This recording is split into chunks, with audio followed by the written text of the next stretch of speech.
एक साहूकार था। उसके पास न सिर्फ अपार धन था बल्कि उसका हंसता खेलता परिवार भी था। वह स्वभाव से मिलनसार भी था और हमेशा गांववासियों के सुख दुख में उनके साथ खड़ा भी रहता था। इस कारण पूरा गांव उनसे बहुत प्यार करता था। लेकिन अचानक जाने क्या हुआ कि वह उदास रहने लगा। वैसे बात तो कुछ भी न थी, पर छाई उदासी थी कि जाने का नाम नहीं ले रही थी। धीरे धीरे उदासी का आलम यहाँ तक आ पहुंचा कि उसने बोलना ही छोड़ दिया।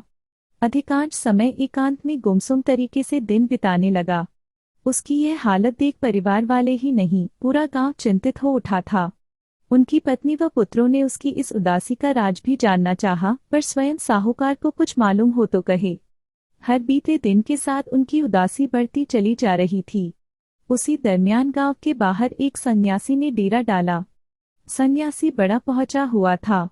समस्या कैसी भी हो, वह अपने तरीके से उसका समाधान कर ही देता था। हालांकि उसके तरीके बड़े ही विचित्र व अक्सर समझ में न आने वाले होते थे, लेकिन तरीकों से क्या मतलब, तो समस्या के निपटारे से ही होता है। सो देखते ही देखते गांववासियों पर उसकी धाक जम गई। उधर कुछेक ने सोचा कि जब ये सन्यासी इतने लोगों का सटीक इलाज कर चुके हैं तो क्यों न इनसे साहूकार की उदासी का भी इलाज करवाकर देख लिया जाए। बस सन्यासी से मिलने की दरख्वास्त लेकर कुछ गांववासी साहूकार के पास जा पहुंचे। अब अंधा क्या चाहे, दो आंखें। साहूकार तुरंत सन्यासी से मिलने दौड़ पड़ा। उसने जाते ही सन्यासी के चरणों में सिर झुकाते हुए कहा, आप कुछ भी करें पर मेरी कभी न खत्म होने वाली उदासी से मुझे निजात दिलवाएं। मेहरबानी कर मेरा मस्ती से भरा स्वभाव फिर लौट आए, ऐसा कुछ करें। सन्यासी ने साहूकार की सारी बातें बड़ी शांतिपूर्वक सुनी। उसकी आंखों में झांककर उसका व्यक्तित्व भी अच्छे से टटोला। फिर 2 मिनट के चिंतन के बाद उसे आश्वस्त करते हुए बोले, मैं तुम्हें खुशी से भर तो सकता हूँ, परंतु उस हेतु तुम्हें धन का दान करना होगा। बताओ, खुशी पाने हेतु तुम कितना दान कर सकती हो? साहूकार बोला, महाराज आप मुझे मेरी खुशी लौटा दी तो मैं कुछ भी कर सकता हूँ। 10,000 स्वर्ण मुद्राएं दान करने को तैयार हूँ। सन्यासी बोला, उससे क्या होगा? खुशी इतने सस्ते में पाना चाहते हो? साहूकार बोला, ठीक है, मैं 10,000 स्वर्ण मुद्राओं के अलावा छोटा थैला भर हीरे जवाहरात भी दान कर दूंगा। सन्यासी अब की बड़ी गंभीरता से बोला, बड़ी कम कीमत लगा रहे हो अपनी खुशी की, परंतु इतने से काम चलेगा नहीं। अगर अपना पूरा खजाना दान करने को राजी हो जाओ तो ही मैं तुम्हें खुशी से भर देने को राजी हो सकता हूँ। मरता क्या न करता। साहूकार ने सोचा, जीवन में खुशी ही नहीं तो धन का करूंगा क्या। बस वह सन्यासी की बात मान गया और अपना पूरा धन दान करने को तैयार हो गया। उसने सन्यासी से सीधा पूछा, बताइए मुझे अपने पूरे खजाने का दान किन्हें व कहाँ करना है? सन्यासी ने हंसते हुए कहा, यह भी कोई पूछने की बात है, मुझे ही करना है। कल सुबह अपना पूरा खजाना एक बोरी में बांधकर मेरे चरणों में धर दो, बस फिर तत्काल मैं तुम्हें खुशी से भर दूंगा। ठीक है, बात तय हो गई। दूसरे दिन प्रातःकाल वायदे के मुताबिक साहूकार ने अपना सारा धन और तमाम कीमती खजाना एक बोरी में बांधा और लेकर सन्यासी के पास जा पहुंचा। पहुंचते ही उसने बोरी सन्यासी को सौंपते हुए कहा, वादे के मुताबिक मैंने अपना सब कुछ आपको समर्पित कर दिया, अब आप मुझे खुशी से भर दीजिए। सन्यासी ने बोरी उठाते हुए बड़े रहस्यमय अंदाज में साहूकार को देखा और उससे पहले कि साहूकार कुछ समझ पाए वह बोरी कंधे पर उठाकर दौड़ पड़ा। साहूकार को तो एक क्षण समझ में ही नहीं आया कि यह उसने क्या किया, लेकिन जल्द ही होश में आ गया। तुरंत चिल्लाते हुए सन्यासी के पीछे दौड़ पड़ा। उधर सन्यासी तो गांव से दूर जंगल की तरफ दौड़े जा रहा था। बेचारा साहूकार बुरा फंसा था। वह इतना तो कभी चला भी न था। एक तो उम्र का तकाजा था, ऊपर से आरामप्रिय जीवन भी था। जरा सी दौड़ में वह बुरी तरह हांफ गया था। लेकिन सवाल जीवन भर की कमाई का था। सो किसी तरह जान लगाकर सन्यासी के पीछे दौड़ लगाए हुए था। पर कहाँ सन्यासी की फुर्ती और कहाँ उम्र के अंतिम पड़ाव पर जी रहा यह धनपति। सन्यासी तो दौड़ते दौड़ते भीतर घने जंगल में पहुंच गया। हालांकि साहूकार उससे काफी पीछे था, परंतु पीछा करना उसने अब भी नहीं छोड़ा था। अपनी पूरी ताकत लगाकर उसका सन्यासी के पीछे दौड़ना अब भी जारी था। उधर सन्यासी को भी यह तो यकीन था कि अपनी जीवन भर की कमाई यह साहूकार आसानी से छोड़ने वाला तो नहीं है, लेकिन शायद अब काफी हो चुका था। अचानक सन्यासी ने खजाने से भरी वह बोरी एक जगह रख दी और स्वयं एक विशाल पेड़ के पीछे छिपकर खड़ा हो गया। उधर कुछ देर पश्चात हांफता हुआ साहूकार भी वहां आ पहुंचा और जैसे ही उसकी नजर अपनी बोरी पर पड़ी उसने तत्क्षण वह बोरी उठा ली। फिर निगाह दौड़ाकर यहाँ वहां सन्यासी को खोजने लगा, पर सन्यासी कहीं नजर नहीं आया। खैर, उसे सन्यासी से क्या, धन तो वापस मिल ही गया था। उसने तो धन की बोरी को सीने से लगा लिया और खुशीपूर्वक भगवान का शुक्रिया अदा किया। यह देख तुरंत पेड़ के पीछे छिपे सन्यासी ने गर्दन निकालते हुए धनपति से पूछा, खुशी मिली? धनपति ने कहा, हाँ। यह सुन सन्यासी बड़े नाटकीय अंदाज में बोला, अब अपनी बोरी लेकर भाग जा, नहीं तो मैं फिर उसे लेकर भाग खड़ा होऊंगा। और ध्यान रखना कि आज के बाद फिर कभी उदास हुआ तो तेरा यह खजाना गया ही समझो। बोल, अब कहीं उदासी है? धनपति बोला, सवाल ही नहीं उठता। सन्यासी हंसते हुए बोला, तो जा फिर। बस उस साहूकार को उस दिन के बाद कभी उदासी नहीं पकड़ी, क्योंकि धन तो उसके पास था, लेकिन उसी की चिंता में फिर भी वह उदास रहने लगा था। परंतु उस सन्यासी ने उसे कुछ समय के लिए धन से दूर क्या किया, उसी धन में उसे खुशी नजर आने लगी। एक बहुत पहुंचे हुए साधु थे। जल्द ही उनकी चर्चा चारों ओर फैल गई। दूर दराज से लोग उनसे ज्ञान लेने आने लगे। उनकी ख्याति चारों ओर फैलती ही जा रही थी। उड़ते उड़ते उनके ज्ञान की चर्चा राजा तक भी पहुंची। राजा ने सोचा, जब इतने महान सन्यासी हैं और उनसे पूरा राज्य लाभ ले रहा है तो मैं यह मौका क्यों छोड़ूं।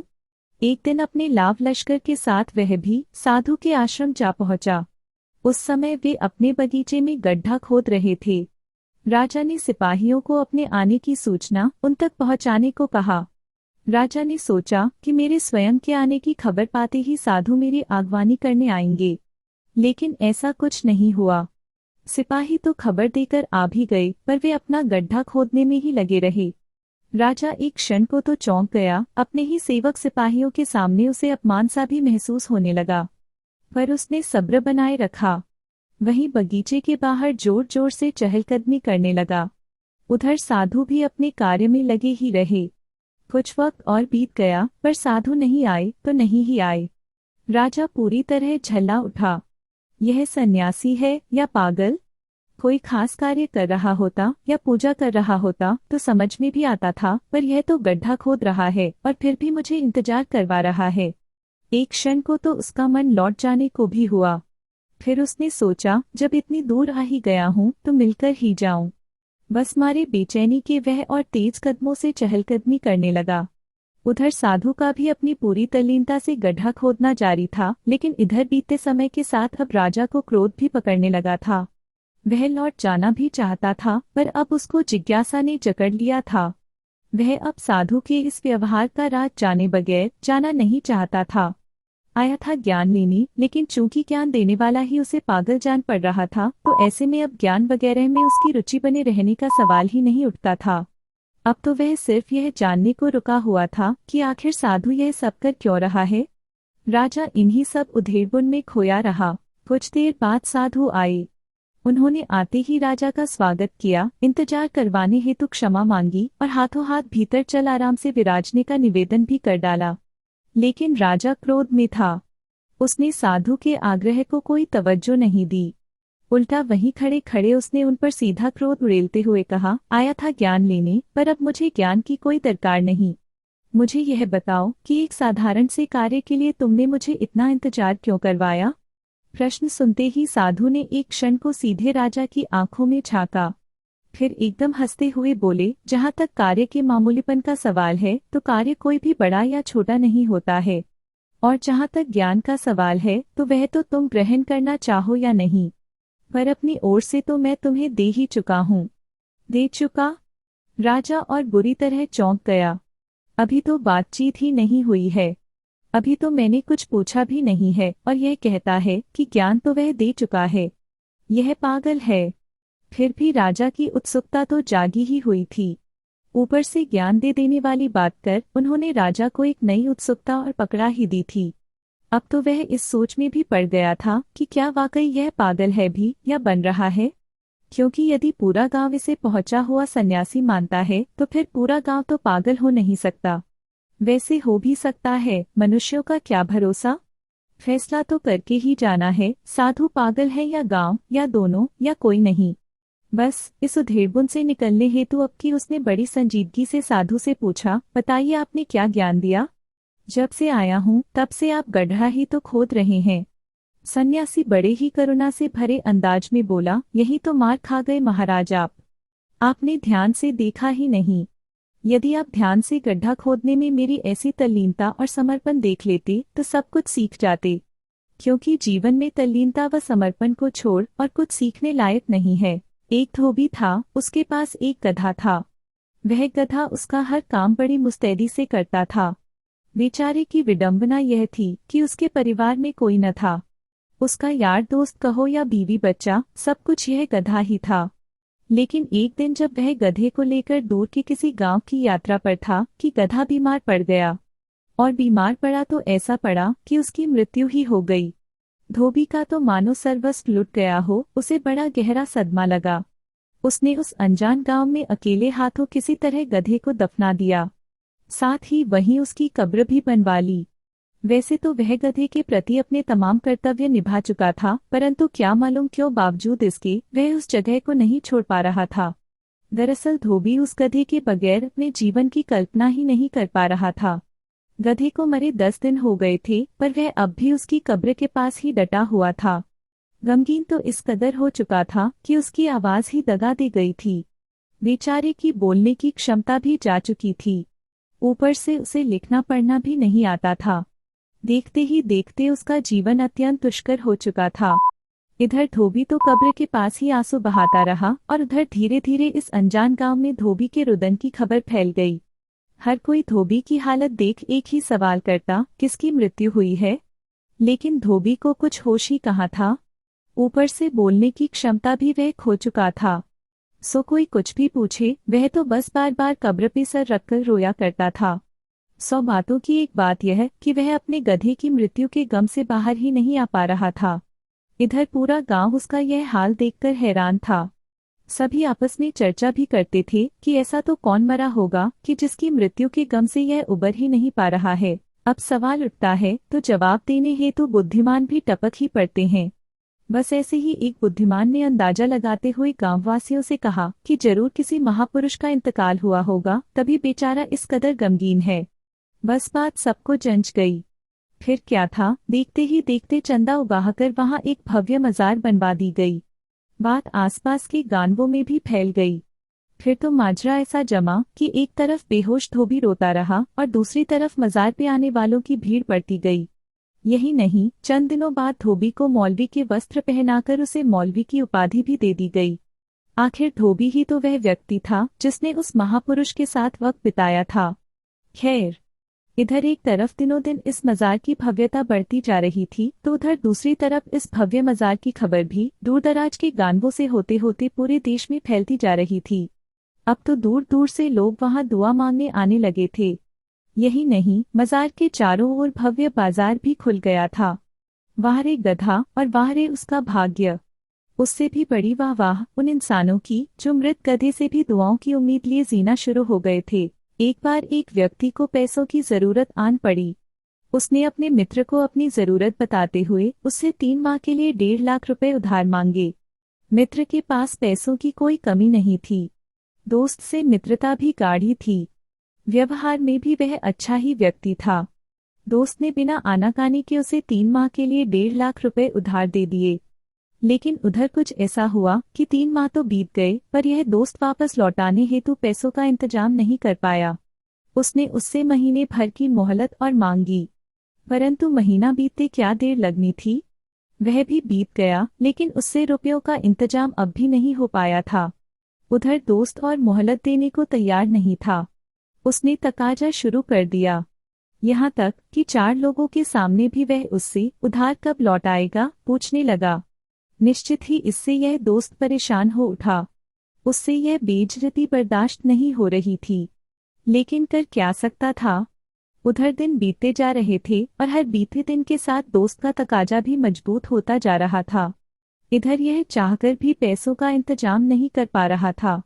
इस कारण चारों ओर उसकी बेइज्जती भी काफी हो चुकी थी। आखिर एक दिन वह थक गया। उसने सोचा इसका कुछ न कुछ इलाज तो खोजना ही पड़ेगा, वरना ऐसे तो पूरे शहर में बेइज्जती हो जाएगी। यहाँ सोचने की देर थी, उसके दिमाग में एक तरकीब आई। फिर क्या था, वह संध्या ही उस दोस्त के यहाँ जा पहुंचा। उससे पैसे समय से न पहुंचा पाने हेतु क्षमा मांगी। साथ ही उसकी उदारता हेतु उसने उसे धन्यवाद भी दिया और फिर लगे हाथों दोस्त से बड़ी गंभीरतापूर्वक बोला, देख, यह तो तू जानता ही है कि मैं व्यवहार से गलत आदमी नहीं। यह तो हालात के कारण ऐसे दिन देखने पड़ रहे हैं। तुझे पैसे वापस नहीं लौटा पा रहा हूँ, परंतु अब इंतजाम हो चुका है। अगले महीने मेरे 5 लाख रुपए कहीं से खुले हो रहे हैं। बस इतना किया है तो एक मेहरबानी और कर, मुझे एक माह हेतु 50,000 रुपये और उधार दे दे। अगले माह पूरे 2 लाख एक साथ लौटा दूंगा। अब इस दोस्त के पास पैसों की कोई कमी तो थी नहीं, ऊपर से उसने बात भी कुछ इस तरीके से की थी कि इनकार करना भी मुश्किल था।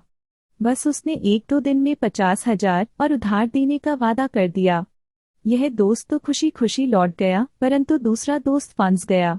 वह किसी कीमत पर और 50,000 रुपये फंसाना नहीं चाहता था। उसने कहने के बावजूद उसे और 50,000 की मदद न करना तय कर लिया। पर उधर उस दोस्त ने कमाल ही कर दिया।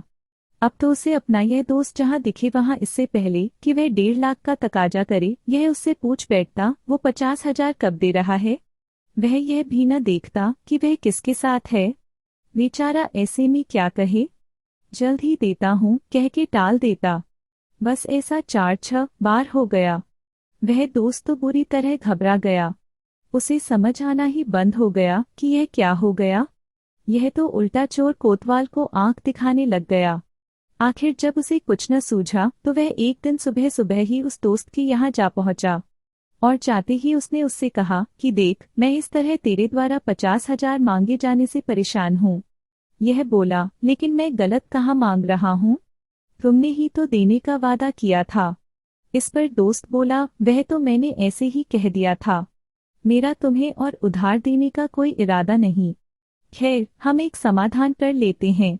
तुम मेरे 1.5 लाख जब इंतजाम कर लो लौटा देना। मैं तुमसे उसका तकाजा नहीं करूंगा, लेकिन मेहरबानी कर तुम भी आज के बाद किसी के सामने 50,000 मत मांगना। यही तो वह चाहता था। उसका काम हो चुका था।